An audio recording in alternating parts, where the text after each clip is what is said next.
अस्सलामुअलैकुम। Tele school के इस एजुकेशन प्रोग्राम में खुशामदीद। ये प्रोग्राम टीवी पर हुकूमत पाकिस्तान और सबक फाउंडेशन की शराकत से पेश किया जा रहा है। इसके लेसन्स पाकिस्तान के तमाम तालीमी बोर्ड बशमूल कैम्ब्रिज के सिलेबस के मुताबिक तैयार किए गए हैं, जिसमें एजुकेशन कंटेंट सबक फाउंडेशन प्रोवाइड कर रही है। सबक फाउंडेशन की वेबसाइट सबक.pk पर केजी से 12वीं जमात तक वीडियोस और प्रैक्टिस टेस्ट बिल्कुल मुफ्त दस्तयाब हैं। आज हम डिस्कस करेंगे transition elements D and F block elements के बारे में, और इसके अंदर हम डिस्कस करेंगे आयरन को। ये फेडरल और केपीके की क्लास 12 का चैप्टर 14 का टॉपिक है, जबकि पंजाब और बलूचिस्तान के चैप्टर 6 का टॉपिक है और सिंध के चैप्टर 5 का टॉपिक है। इस वीडियो में हम डिस्कस करेंगे ऑक्सीडेशन स्टेट ऑफ आयरन को, एक्सप्लेन करेंगे some important reactions and uses के बारे में। आज के केमिस्ट्री के लेसन और इससे मुंसलिक वीडियोस को घर बैठे देखने के लिए आप सबक.pk की वेबसाइट पर जा सकते हैं। यहाँ पर तमाम बोर्ड्स की 9वीं से 12वीं जमात तक की केमिस्ट्री के सारे टॉपिक्स पर वीडियोस और प्रैक्टिस टेस्ट बिल्कुल मुफ्त मौजूद हैं। इनके ज़रिए आप अपने कंसेप्ट्स को पुख्ता करके इम्तहानात में शानदार नंबर हासिल कर सकते हैं। स्टूडेंट्स, हम बात करेंगे ऑक्सीडेशन स्टेट्स ऑफ आयरन की। आयरन हमारे पास first series of transition elements में से एक मेटल आ जाती है। ठीक है, ये एक ट्रांजिशन मेटल है और हम देखते हैं कि इसके लिए जो हम देखते हैं कि लैटिन वर्ड होता है फेरम। ठीक है, और इसके लिए जो हम एब्रीविएशन यूज करते हैं या सिंबल यूज करते हैं वो Fe का होता है। तो ये हमारे पास होता है। हम यहाँ पर आयरन की इलेक्ट्रॉनिक कन्फिगरेशन देखेंगे, जिसके अकॉर्डिंग हम देखेंगे कि ये कौन कौन सी पॉसिबल ऑक्सीडेशन स्टेट्स शो कर रहा होता है। ये हमारे पास आयरन की इलेक्ट्रॉनिक कन्फिगरेशन है। ठीक है, ये इसका 26 इसका एटॉमिक नंबर होता है। आर्गॉन इसके इलेक्ट्रॉनिक कन्फिगरेशन, और उसके आगे जो है मजीद जो इसके फर्दर जो इसकी इलेक्ट्रॉनिक कन्फिगरेशन, जो कंप्लीट इलेक्ट्रॉनिक कन्फिगरेशन है, उसमें हम आर्गॉन से एक्सटेंड करके देखते हैं। 3D में भी इलेक्ट्रॉन्स आते हैं और 4s में भी होते हैं। तो हमारे पास 3D में होते हैं 6 इलेक्ट्रॉन्स और 4s में होते हैं 2 इलेक्ट्रॉन्स। ठीक है, इस तरह से आ जाता है। अब हम यहाँ पर देखते हैं कि अगर हम क्या करें कि जो हमारे पास यहाँ पे 2 इलेक्ट्रॉन्स हैं 4s के, फर्स्ट ऑफ ऑल तो आयरन इन दोनों को लूज करता है। ठीक है, इन दोनों को लूज करता है या बॉन्डिंग में इनको जो है वो हम देखते हैं कि इन्वॉल्व करता है। तो हम देखते हैं कि यहाँ पर एक ऑक्सीडेशन स्टेट क्या आ जाती है, +2 की आ जाती है, जिसको हम इस तरह से 2 की फॉर्म में भी शो कर सकते हैं। इसके बाद हम देखते हैं कि एक और इलेक्ट्रॉन, जितने भी अनपेयर्ड इलेक्ट्रॉन्स हैं, बिकॉज जो 3D और 4s है, इनके दरमियान में जो एनर्जी डिफरेंस होता है वो बहुत ज्यादा नहीं होता, इसलिए जो D के अनपेयर्ड इलेक्ट्रॉन्स होते हैं वो भी लूज किए जा सकते हैं। इसलिए हम देखते हैं कि जो D के अनपेयर्ड इलेक्ट्रॉन्स हैं वो भी एक करके लूज अगर होते चले जाएं, ठीक है, या इन्वॉल्व होते चले जाएं बॉन्डिंग में, तो हमारे पास यहाँ पर से जब ये लूज हो जाएगा यहाँ से, तो हम देखते हैं कि यहाँ पर कन्फिग्रेशन ऑक्सीडेशन स्टेट क्या बन जाएगी, 3 इलेक्ट्रॉन्स लूज हो गए, तो ये हो जाएगी +3 की ऑक्सीडेशन स्टेट, या हम इसको इस तरह से भी लिख सकते हैं। ठीक है, इसके बाद हम देखते हैं कि एक और इलेक्ट्रॉन अगर लूज कर दिया जाए, ठीक है, यानी कि 4 इलेक्ट्रॉन्स लूज कर दिए जाएं या बॉन्डिंग में हिस्सा लें, तो यहाँ पर जो इलेक्ट्रॉनिक कन्फिग्रेशन होगी वो क्या बन जाएगी, वो आ जाती है हमारे पास +4 की। ठीक है, या हम इसको इस तरह से भी लिख सकते हैं। ठीक है, ये हमारे पास आ गई। और उसके बाद हम देखते हैं एक और अनपेयर्ड इलेक्ट्रॉन है, ये भी लूज किया जा सकता है। ठीक है, इसको अगर लूज कर दिया जाए तो उसके बाद क्या बन जाएगी इलेक्ट्रॉनिक कन्फिग्रेशन, ये +5 बन जाएगी। ठीक है, तो इसको हम ऐसे भी लिख सकते हैं। ठीक है, ये हमारे पास आ जाती है। और इसके बाद एक और रह गया है, ये फाइनल हमारे पास अनपेयर्ड इलेक्ट्रॉन रह गया। अगर ये भी लूज कर दिया जाए, ठीक है, इसको भी लूज कर देता है, तो हमारे पास यहाँ पर इलेक्ट्रॉनिक कन्फिग्रेशन क्या बन जाती है, ऑक्सीडेशन स्टेट इलेक्ट्रॉनिक कन्फिग्रेशन तो हमारे पास 3D2 4s0 बन जाती है ना, है ना, इस स्टेट इस कंडीशन में। लेकिन यहाँ पे जो ऑक्सीडेशन स्टेट होगी वो +6 बन जाती है। ठीक है, और +6 की ऑक्सीडेशन स्टेट आ जाती है, हम इसको ऐसे भी मेंशन कर सकते हैं। तो ये हमारे पास आयरन की पॉसिबल ऑक्सीडेशन स्टेट्स आ जाती हैं। लेकिन हम देखते हैं कि इनमें से जो कॉमन ऑक्सीडेशन स्टेट्स है ना, वो जस्ट +2 और +3 की ऑक्सीडेशन स्टेट्स होती हैं। ठीक है, ये हमारे पास कौन सी होती हैं, ये ऑक्सीडेशन स्टेट्स जो होती हैं वो कॉमन होती हैं, जिसमें से अगर हम +2 की ऑक्सीडेशन स्टेट देखें तो आयरन जिन कंपाउंड्स में +2 की ऑक्सीडेशन स्टेट शो कर रहा होगा वो हमारे पास कंपाउंड्स आ जाते हैं फेरस के कंपाउंड्स। ठीक है, उनको उनके लिए हम फेरस का वर्ड यूज करते हैं, जिसमें हम देखते हैं आयरन जो है वो 2 पॉजिटिव आयन भी बना रहा होता है। ठीक है, और जब +3 के ऑक्सीडेशन स्टेट शो कर रहा होता है तो हम क्या देखते हैं कि हमारे पास जो होता है, इसको हम क्या कह रहे होते हैं, इसको हम कह रहे होते हैं कि ये फेरिक के कंपाउंड्स होते हैं, फेरिक कंपाउंड्स होते हैं, ठीक है। और इसके लिए जो हम यहाँ पे आयरन देख रहे होते हैं वो किस आयन में एग्जिस्ट कर रहा होता है, 3 पॉजिटिव के आयन में एग्जिस्ट कर रहा होता है। अब यहाँ पर हम सॉल्यूशंस ले आए हैं, जिस तरह फेरस के आयंस जिसमें इन्वॉल्व, फेरस आयंस का सॉल्यूशन यहाँ पर देख लीजिए कि ये ग्रीन से कलर का, ग्रीनिश कलर होता है या ग्रीनिश ब्लू सा कलर आ जाता है, ठीक है। और फेरिक आयंस के लिए ये यहाँ पर हम कलर्स लेकर आए हैं। अब यहाँ पर अब मैं बता देती हूँ कि येलोइश सा या रेडिश ब्राउन सा, या हमारे पास जो है वो येलोइश ब्राउन सा भी कलर आता है, समटाइम्स रस्ट सा कलर आता है, ठीक है। जो इस तरह का सा कलर होता है, ऐसा सा कलर भी आता है, ठीक है, या इस तरह का सा कलर जिस तरह यहाँ पे हमें नजर आ रहा है। तो ये जो होता है वो हमारे पास अगर डाइल्यूट सोल्यूशन हो, फेरिक आयंस जिसमें इन्वॉल्व हो, ठीक है, फेरिक आयंस का हम अगर डाइल्यूट सोल्यूशन बनाए तो हमारे पास कुछ इस तरह से आ रहा होता है, येलोइश सा। लेकिन अगर हम क्या करें, कंसंट्रेटेड सोल्यूशन हो, CONC हम लिखेंगे कंसंट्रेटेड के लिए, तो हमारे पास कुछ रेडिश ब्राउन सा कलर आता है, या फिर रस्ट सा, जिस तरह ये वाला कलर है ना, तो इसको हम यहाँ पे शो भी कर देते हैं। इस तरह का सा कुछ कलर जो है वो हमारे पास आ जाता है, ठीक है। तो ये रस्ट सा कलर होता है, या येलोइश ब्राउन सा हमारे पास कलर आ जाता है। तो यहाँ पर हमने क्या स्टडी किया, हमने यहाँ पर स्टडी किया कि आयरन की ऑक्सीडेशन स्टेट्स कौन कौन सी होती हैं। पॉसिबल ऑक्सीडेशन स्टेट्स हमने देखी कि +2, +3, +4, +5, +6, ये सारी इसकी पॉसिबल ऑक्सीडेशन स्टेट्स हैं। लेकिन हमने देखा कि +2 और +3 की जो ऑक्सीडेशन स्टेट्स हैं वो most common oxidation states of iron आ जाती हैं, ठीक है।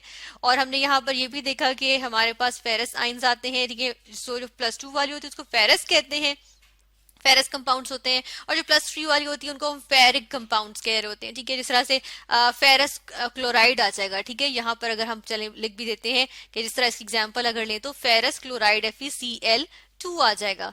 और अगर हम फेरिक के लिए देखें तो ये क्या आ जाएगा, हमारे पास फेरिक क्लोराइड आ जाएगा, FeCl3, ठीक है, फेरिक क्लोराइड आ जाएगा। तो ये थी oxidation states of iron.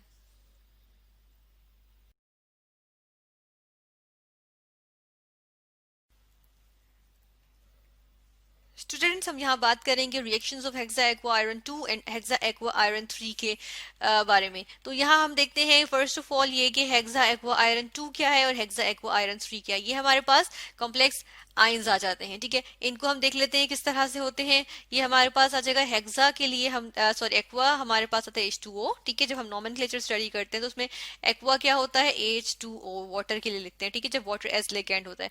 Hexa मतलब होल 6 हो जाएगा, ठीक है। और आयरन यहाँ मौजूद होगा, और आयरन के ऊपर यहाँ पे जो हमारे पास ऑक्सीडेशन स्टेट है वो किसकी है, 2 की है। तो जब यहाँ 2 की ऑक्सीडेशन स्टेट होगी तो हम देख रहे हैं कि यहाँ H2O पे न्यूट्रल लिगेंड है, इसके ऊपर कोई चार्ज नहीं होता। तो यहाँ पे ओवरऑल हमारे पास 2 पॉजिटिव आ जाएगा, ठीक है, इस तरह से होगा। और यहाँ पर हम देखते हैं कि इधर आयरन 3 के लिए क्या होगा, हमारे पास इसी तरह होगा हेक्सा एक्वा, क्योंकि H2O होल 6 है, ठीक है, आयरन यहाँ लिखा। और हम देखते हैं क्योंकि H2O पे तो कोई चार्ज नहीं है, ठीक है, न्यूट्रल लिगेंड है। और हम देखते हैं आयरन पे अब क्या है, यहाँ पे ऑक्सीडेशन स्टेट 3 होगी, जिस तरह यहाँ मेंशन किया है। तो इसका मतलब ओवरऑल 3 पॉजिटिव का चार्ज आ जाएगा, ठीक है। ये बेसिकली क्या होते हैं, जो आयरन के आयंस होते हैं, यानी कि फेरस आयंस, ठीक है, और साथ में क्या चीज, फेरिक आयंस। ये जो होते हैं वो आयरन वो एक्वस सॉल्यूशन में किस फॉर्म में प्रेजेंट होते हैं, हमारे पास कॉम्प्लेक्स आयंस की फॉर्म में मौजूद होते हैं, ठीक है। इनके रिएक्शंस देखेंगे। इनके रिएक्शंस बेसिकली हम यहाँ पर किसके साथ देखेंगे, नंबर 1 हम देखेंगे OH यानी कि हाइड्रोक्सिल आयंस के साथ।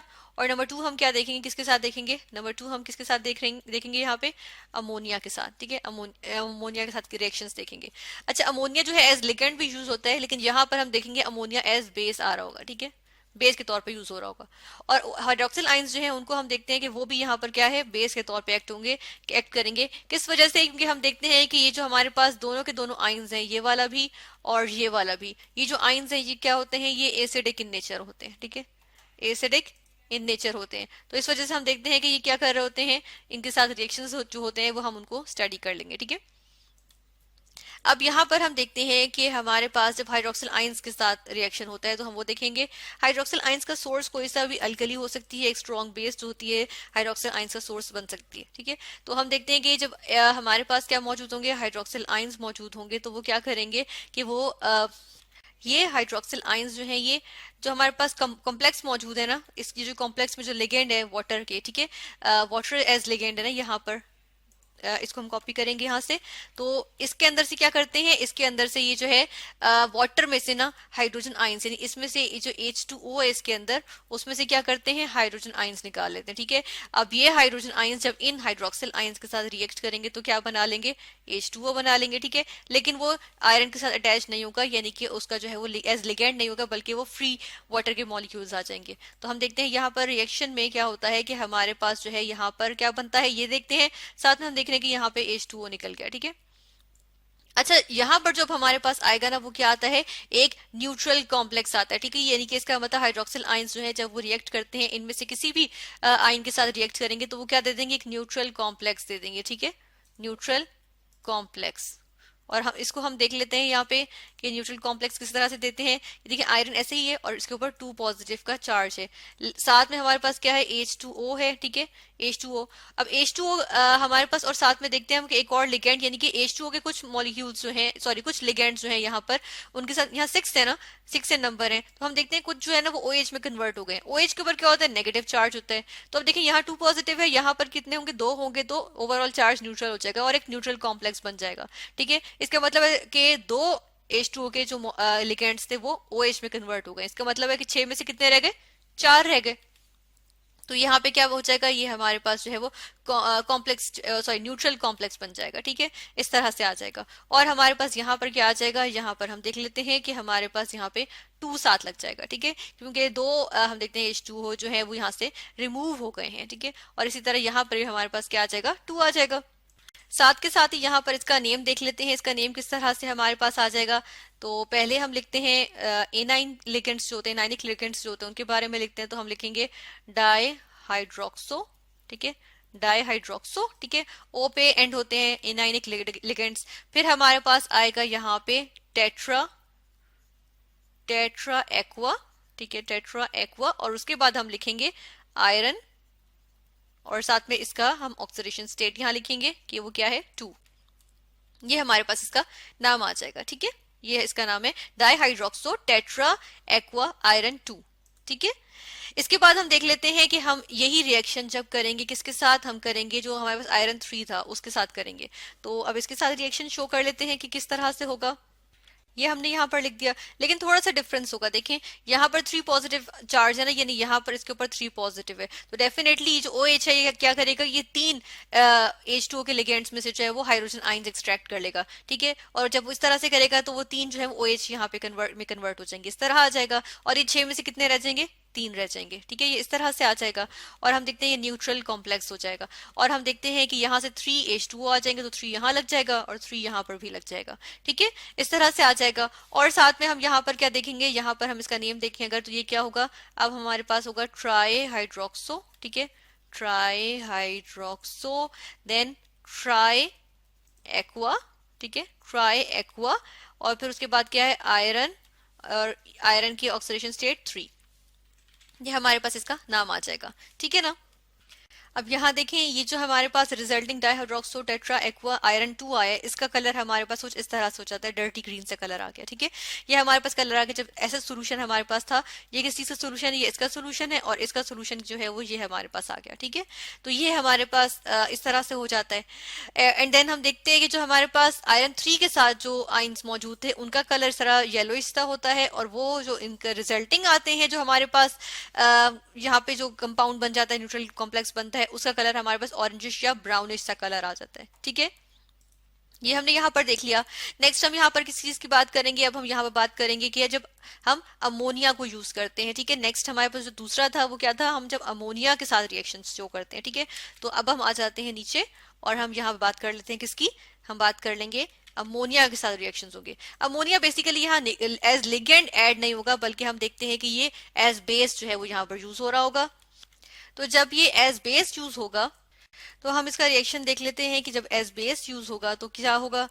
यहाँ पर हम लिखेंगे आयरन 3 वाला कॉम्प्लेक्स आयन लिखेंगे, ठीक है, और हम आयरन 2 वाला लिखेंगे और आयरन 3 वाला भी यहाँ पर ले आते हैं, ठीक है। इस तरह से ये दोनों ले आए और हम देखते हैं कि जब अमोनिया रिएक्ट करेगा तो क्या करेगा, ये हम देखते हैं कि यहाँ से इनमें से फिर से हाइड्रोजन आयंस एक्सट्रैक्ट कर लेगा, ठीक है। इसमें से हाइड्रोजन आयंस जब निकाल लेगा ये, तो हम देखते हैं कि रिएक्शन क्या होगा, यहाँ पर भी पॉजिटिव साइन लगा दिया, ठीक है, कि ये रिएक्शंस हो रहे हैं यहाँ पे।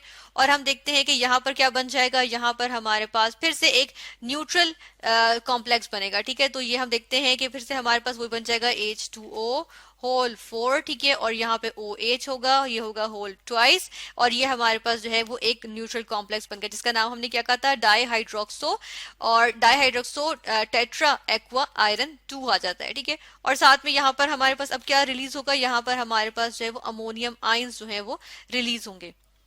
अब देखिए यहाँ पर हमने क्या किया, आयरन 3 के लिए भी यहाँ पर इक्वेशन लिख लिया, ठीक है। उसमें भी हमने इसको बैलेंस भी कर दिया, बल्कि दोनों इक्वेशंस को हमने बैलेंस कर दिया, और हम देख रहे हैं बिल्कुल उसी तरीके से जिस तरह हमने OH नेगेटिव आयंस यानी हाइड्रोक्सिल आयंस के साथ हमने यहाँ पर रिएक्शन देखा था, हमने यहाँ पर देख लिया इसी तरह एक न्यूट्रल कॉम्प्लेक्स बनता है, ठीक है। तो ये दोनों क्या है, ये भी और ये भी, ये दोनों के दोनों कॉम्प्लेक्स जो है वो क्या है, न्यूट्रल कॉम्प्लेक्स है, ठीक है, न्यूट्रल कॉम्प्लेक्स, बिकॉज इनके ऊपर ओवरऑल जो है वो कोई चार्ज नहीं आ रहा। इस तरह से ये बन गए, ठीक है। तो हमने यहाँ पर क्या देखा है, बेसिकली हमने यहाँ पर ये देखा है कि जो हमारे पास अमोनिया था, इसने ये जो H2O के लिगेंड्स थे ना, ठीक है, एक्वा लिगेंड्स थे, इनमें से क्या किया, इनमें से इसने जो है वो हाइड्रोजन आयंस निकाल लिए। फिर ये हाइड्रोजन आयंस जो है वो अमोनिया के साथ जो है अमोनिया के मॉलिक्यूल्स के साथ रिएक्ट करेंगे और यहाँ पे क्या बना लेते हैं, अमोनियम आइंस बना लेते हैं, ठीक है। तो ये अमोनियम आइंस यहाँ पे आ रहे हैं हमारे पास, जितने यहाँ पर हमारे पास मौजूद हो जाएंगे, यहाँ पर बनेंगे, उतने ही हम देख रहे हैं कि OH आइंस जो है वो H2O में से जो है वो निकल कर बनना शुरू हो गए हैं, ठीक है। उसके क्योंकि वो जो H2O में से निकलेगा तो यहाँ से क्या चीज माइनस हो जाएगी, OH, हमारे पास जो है वो सिर्फ क्या रह जाएगा, OH रह जाएंगे, ठीक है, यहाँ पे। तो ये OH हमारे पास उतने ही आ जाएंगे, ठीक है। तो यहाँ पे हमने ये देख लिया कि न्यूट्रल कॉम्प्लेक्स किस तरह से बनता है, और इनका कलर भी डेफिनेटली, फिर हम अगर सोल्यूशन इस तरह का लिया था कि पहले जो आयरन 2 के जो आयंस थे उनका सोल्यूशन इस तरह का था, तो हमने सोडियम हाइड्रोक्साइड डाला या हमने अमोनिया डाला, तो लेकिन कलर इस तरह का हो गया। और हमने अगर हम कहते हैं कि आयरन 3 के जो आयंस थे हमारे पास कॉम्प्लेक्स आयंस, उनमें अगर हमने अमोनिया डाला या हमने हाइड्रोक्सिल आयंस का सोल्यूशन डाला, तो हमारे पास जो है वो ऑरेंजिश या ब्राउनिश सा कलर आ गया, ठीक है। तो इस तरह से हमने यहाँ पर स्टडी किया कि हेक्सा एक्वा आयरन और हेक्सा एक्वा आयरन 2 और आयरन 3 के जो है हम देखते हैं कि हमने उनके साथ हाइड्रोक्सिल आयंस और अमोनिया के साथ इनके रिएक्शंस देखे।